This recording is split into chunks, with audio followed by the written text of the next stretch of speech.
भारत के इतिहास में एक ऐसा दौर था जिसने इस पूरे उपमहाद्वीप का नक्शा ही नहीं बल्कि उसकी तकदीर भी हमेशा के लिए बदल दी। आज हम उसी कहानी की बात करने वाले हैं, कहानी भारत के पहले महान साम्राज्य मौर्य साम्राज्य की। तो चलिए जरा उस जमाने में चलते हैं, मौर्यों से पहले का भारत। कुछ ऐसा ही था, छोटे छोटे राज्यों में बटा हुआ, जिन्हें महाजनपद कहते थे। यहाँ राजनीतिक अस्थिरता एक आम बात थी और सत्ता के लिए लड़ाइयाँ चलती ही रहती थी।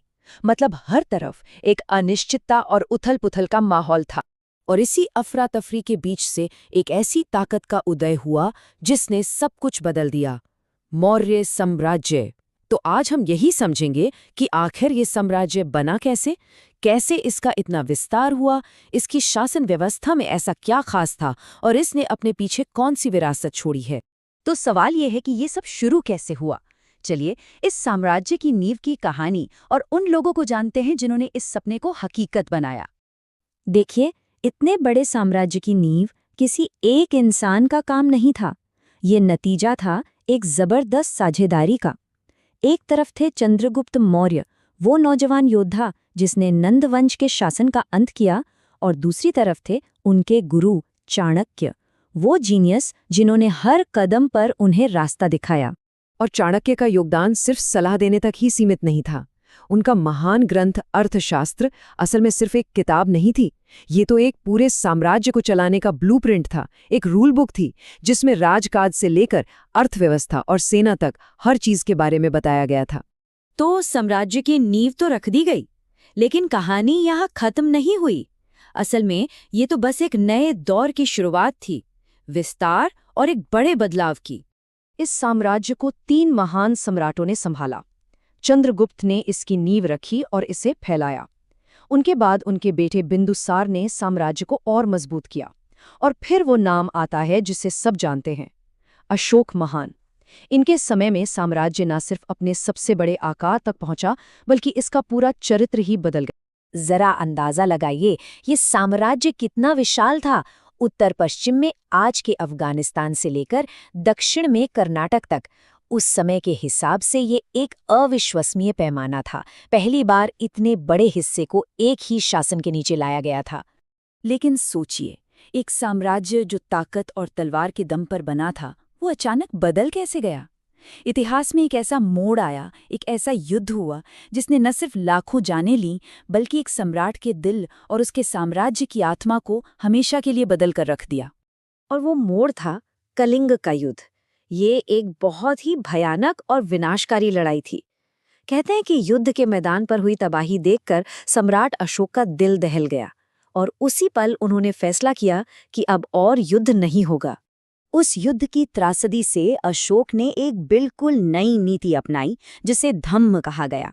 अब ये कोई नया धर्म नहीं था, बल्कि ये शासन चलाने का एक नया तरीका था, एक नैतिक कोड था।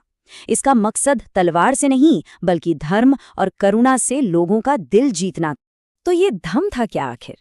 इसके सिद्धांत उस जमाने के लिए बहुत क्रांतिकारी थे। अहिंसा, यानी हिंसा न करना, हमेशा सच बोलना, सभी धर्मों का आदर करना, लोगों की भलाई के लिए काम करना, जैसे सड़कें बनवाना, अस्पताल खोलना, और अपनी प्रजा के साथ इंसानियत से पेश आना। ये ताकत की जगह नैतिकता से राज करने की एक कोशिश थी। ठीक है, एक सम्राट की सोच तो बदल गई, पर इतने बड़े साम्राज्य को आखिर चलाया कैसे जाता था? चलिए अब जरा इसकी कमाल की प्रशासनिक व्यवस्था को समझते हैं, जिसने इस विशाल देश को एक सूत्र में बांधे रखा। इसे एक पिरामिड की तरह समझिए। सबसे ऊपर केंद्र में थे सम्राट और उनकी मदद के लिए एक मंत्री परिषद। फिर पूरे साम्राज्य को प्रांतों में बांटा गया था, जिन्हें अक्सर राजकुमार या बड़े अधिकारी संभालते थे। और सबसे निचले स्तर पर थे जिले और गांव, जिनका अपना प्रशासन था। मतलब ऊपर से लेकर नीचे तक एक बेहतरीन सिस्टम बना हुआ था। पर इतनी बड़ी सरकारी मशीनरी को चलाने के लिए पैसा कहाँ से आता था? जवाब है, एक बहुत ही सोची समझी टैक्स प्रणाली से। खेती की उपज का एक हिस्सा टैक्स के रूप में लिया जाता था, व्यापार पर टैक्स लगता था, और यहाँ तक कि जंगलों और खदानों जैसे कुदरती संसाधनों पर भी टैक्स था। इससे राजकोष हमेशा भरा रहता था। और एक बहुत ही दिलचस्प बात पता है क्या है? मौर्य साम्राज्य में खास अधिकारी होते थे जिन्हें निरीक्षक कहते थे। इनका काम था राजा और प्रजा के बीच एक पुल की तरह काम करना, लोगों की बातें और उनकी परेशानियां सीधे राजा तक पहुंचाना। सोचिए, ये उस जमाने का एक तरह का फीडबैक सिस्टम था। तो फिर जब ये साम्राज्य खत्म हुआ तो इसने अपने पीछे क्या छोड़ा? चलिए अब मौर्यों के उस विरासत पर एक नजर डालते हैं जिसका असर आज भी भारत पर दिखाई देता है। तो सबसे बड़ी देन क्या थी? मौर्यों ने न सिर्फ भारत को उसका पहला एकीकृत साम्राज्य दिया, बल्कि प्रशासन और टैक्स सिस्टम का एक ऐसा मॉडल तैयार किया जो आगे भी काम आया।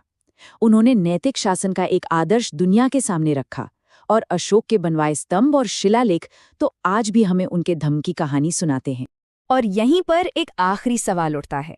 हमारे राष्ट्रीय प्रतीक अशोक स्तंभ के शेर से लेकर हमारी प्रशासनिक व्यवस्था तक, क्या आज के आधुनिक भारत में मौर्य शासन की झलकियां मौजूद हैं? ये एक ऐसा सवाल है जो हमें याद दिलाता है कि हमारा अतीत कैसे हमेशा हमारे आज का हिस्सा बना रहता है। इस पर सोचेगा जरूर।